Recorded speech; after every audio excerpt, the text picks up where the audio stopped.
Hi, I'm Chris Hanlon, here with another installment of the Close Reading Cooperative, the literary analysis podcast produced here at Eastern Illinois University.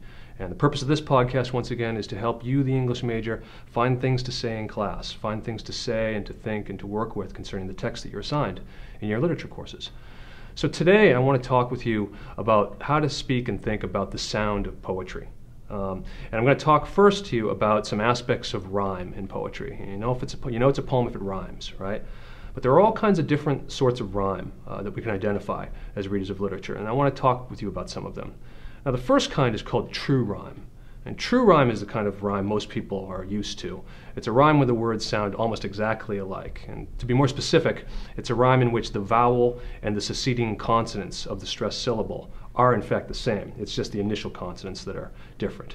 So words like ran or can or oven and lovin', these are true rhymes. Now another kind of rhyme is called a slant rhyme. And a slant rhyme describes two words that try to line up into a true or an identical rhyme, but they don't quite make it. Usually what happens is the final consonant is the same in both words, but the vowel sound is somewhat different. So to give you a couple of examples, through or throw, or war or car, or watch and match. You put me on pause right now and say those words yourself. You can hear how they try to line up into a true rhyme, but they just don't quite do it. Something about the way the words sound is just ever so resistant. So when Emily Dickinson writes, for instance, I heard a fly buzz when I died. The stillness of the room was like the stillness of the air between the heaves of storm. She's using a slant rhyme to connect the words room and storm.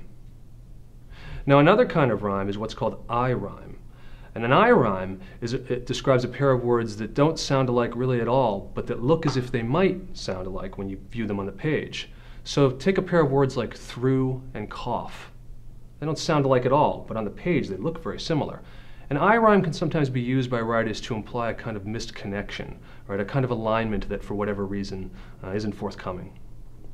Now, so rhyme is one way of talking about the way that poetry sounds, but there are other sound effects to look for in poetry as well.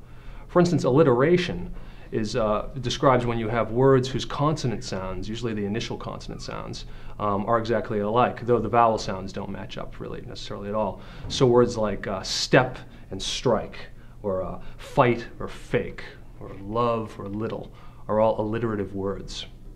Assonance describes what you get when words have a series of matching vowel sounds, but without the consonants matching up. So words like may or take, or fought or cough, or heat or meek. Those are words that are connected through assonance. And the literary term of the week, students, is onomatopoeia. Onomatopoetic words are words that actually sound like the thing they're describing. So words like buzz or strike or bark are all onomatopoetic words. Well, I'm going to stop there for now, and I want to urge you again to look for these sound effects in the literature and the text that you read this week for your coursework.